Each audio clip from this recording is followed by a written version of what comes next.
Hey Taurus. Okay. And there's the sun. So we're happy with that. All right, the sun definitely talks about hope. It's about keeping faith alive. It's about clarity. It's about self-awareness. So this tells me that if you're looking to reconcile, maybe you've come to a conclusion that you realize it takes two to tango. Maybe there's been finger pointing. You're angry with them. They're angry with you. But I feel like maybe you're both coming to some sort of conclusion that like it takes two to tango and neither one of you were perfect, and it's almost like you're getting over the stage of some sort of anger and finger pointing, and the sun has come out and you can see things clearly. I feel like some of you want to be like, I know exactly how we can fix this. I don't know why. That just had to come out. I just had this thing in my stomach that's like, somebody's out there going, I know where we went wrong, or I know like we can do this again. So I love the sun for you because it's bubbly, it's vibrant, it's shining, it's the fog is lifting. So let's see what else is going on. All right. Your current position coming into the month is the Five of Cups, which is actually kind of the opposite of the sun. So we'll see what's going on. But the Five of Cups is about loss. It's about feeling a grief. It's about some sort of, crying over spilled milk, not paying attention, not listening to what's right in front of you. So I feel like either they're coming to you saying, hey, we can do this again. We'll fix it, we'll change, or you're doing that with them and somebody's not listening. Although I feel like that will come to fruition, that they will. But again, there's some sort of sadness here. So it is sad because I feel like for a lot of you, yes, I'm sure there was drama, cheating, different things, but for a lot of you, I feel like that ship has sailed, like that grief has sailed, and you're in a position of maybe being able to let go, but you're coming into the month feeling sad. I almost feel like some of you don't think this staying card, cooperate. I feel like some of you are coming into the month feeling like it's hopeless, like there's no way this could happen. And yet your theme of the month is the sun saying, wait, I'm going to clear some of this fog. There might be something here. There might be something coming in. You know what? I don't know. I feel like I want to say it like a movie producer. All right, the next card you have is how you're feeling coming into the month. That's very interesting. So this is either somebody you're married to, you got divorced from. Now this is internal. This is how you're feeling. But the Justice card is Libra's card, so you could be dealing with Libra.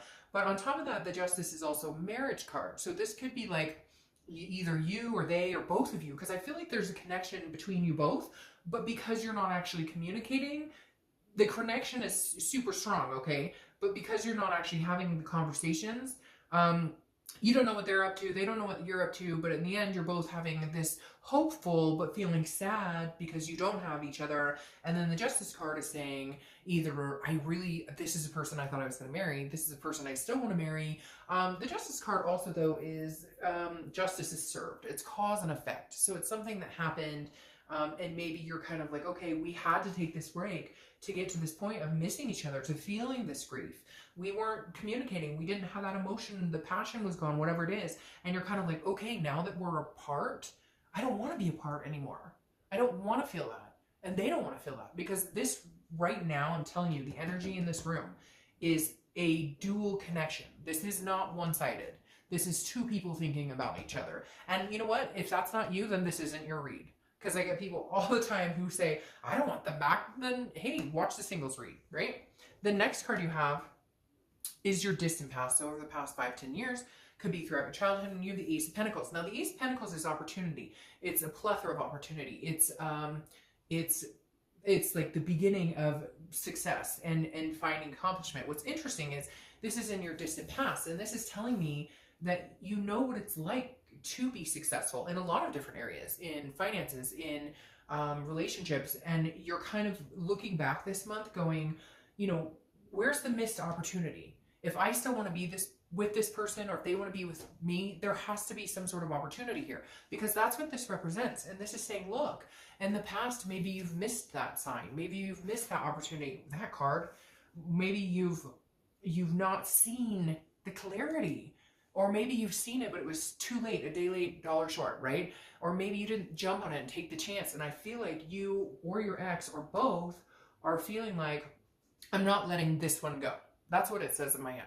Literally, I'm not letting this one go. You don't give this one back.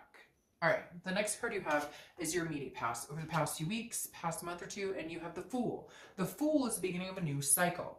I feel like you could have a new cycle with this person, because this is, again, the beginning. Now, this may be where you turn that leaf, like I said, where you're seeing things clearly, where you're like, oh my gosh, We can make this happen. I still have faith in this.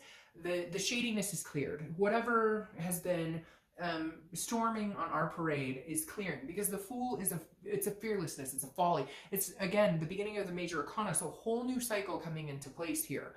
And I feel like this is you almost saying, should I take a leap of faith in getting back together with this person, or vice versa? They're asking themselves the same thing. Again, I feel this duality, which is interesting because you guys are the Lover's card, and the Lover's card is all about duality. But the Fool to me represents a possibility of you or them or both seeing the light, feeling like there is some sort of like possibility of reconciliation. However, what's very interesting is I feel like a lot of you are not communicating, you're not talking, so you don't know what they're up to, they don't know what you're up to, you're assuming the worst, they're assuming the worst, and therefore nobody's saying anything. The next card you have is your distant future, so over the next month or two. See, and that's interesting.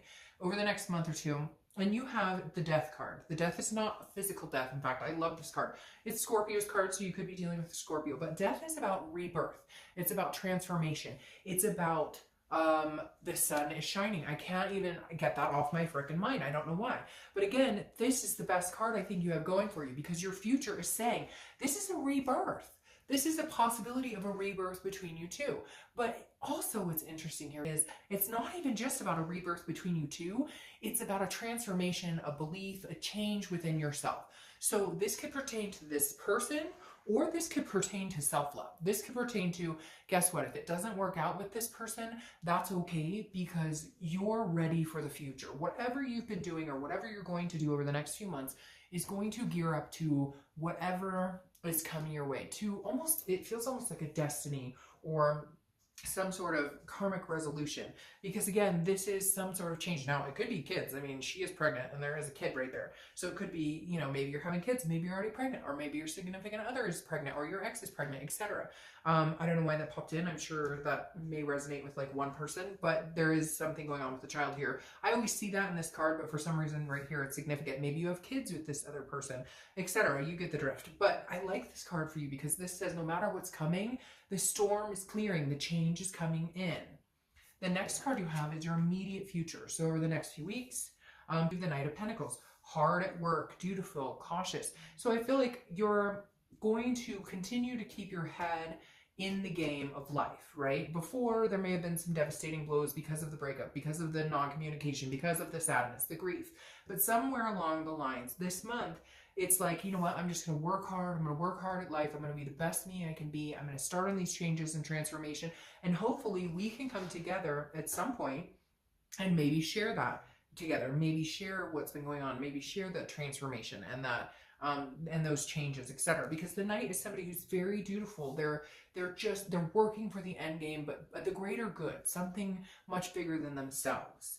The next card you have is anything that's going to be tangible throughout the month. So it could be the beginning, middle, end. It can last for a day, an hour, etc. And you have the Page of Pentacles. The Page of Pentacles is very interesting. These go along. This is hard work. This is pragmatic. This is responsibility, but it's also aspiring for something bigger. There's something here that says to me, some of you are turning like a big leaf, and it's not like a maple leaf. It's like a banana leaf, okay? It is literally like something so significant in your life.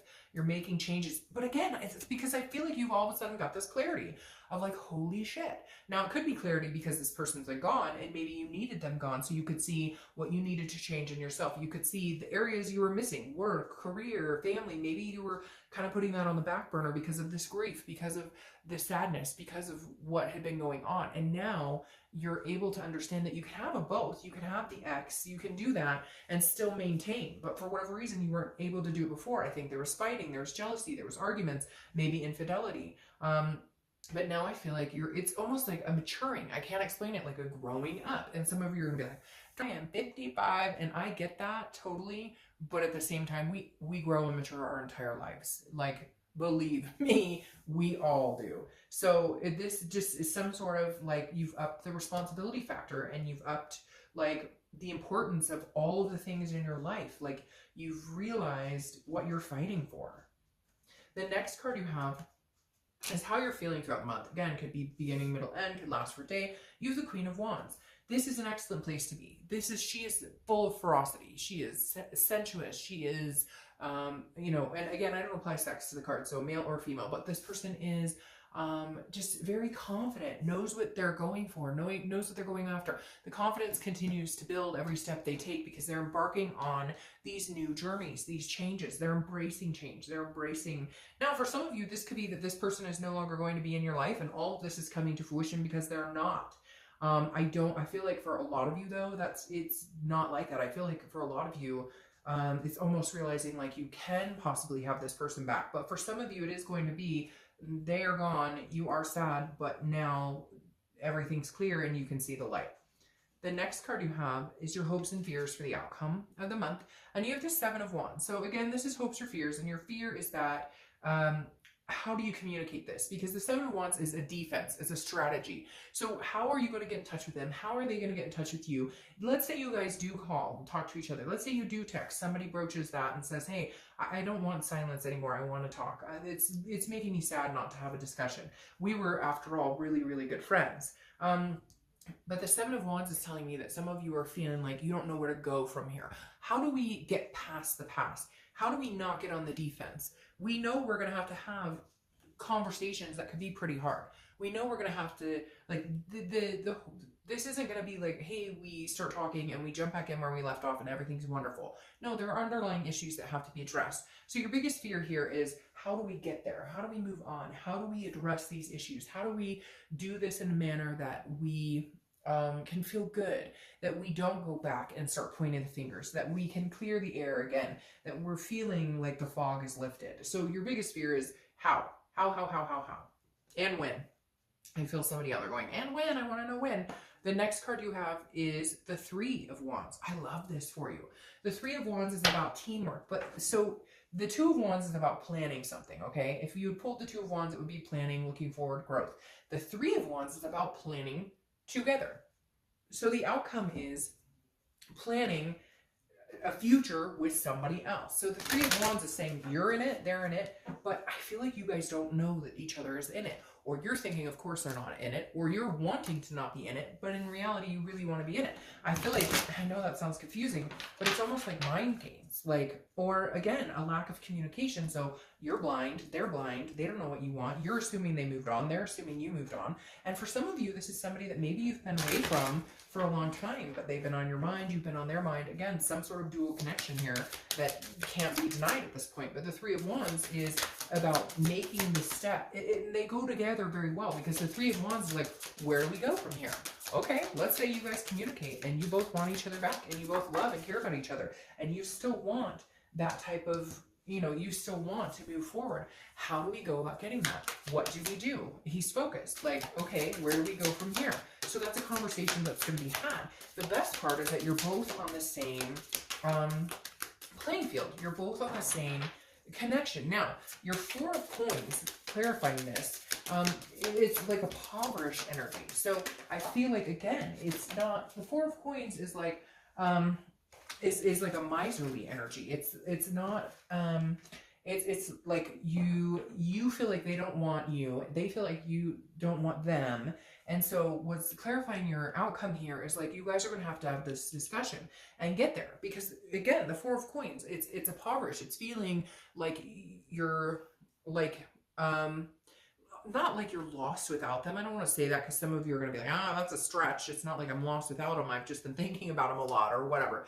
But the Four of Pentacles is telling me some of you are feeling like your other half is missing, because this is a impoverished energy. This is feeling broke without them, and not, obviously in a physical way and not even in a financial way, but more of a mental, like, if we're not connected, then I feel like we're, another piece of me is missing, because again, it's also a possessive energy. So it's kind of like you're mine, but not in a weird, crazy stalker way, more in like a, we work better together, but I feel like it's going to take you a minute to get there. Now, here's what I like is the Page of Wands is clarifying the distant future. The Page of Wands is a spark. It's curiosity and it's confidence. So this says, okay, somebody's going to humble up and be like, I can't stop thinking about you. I can't live without you type energy.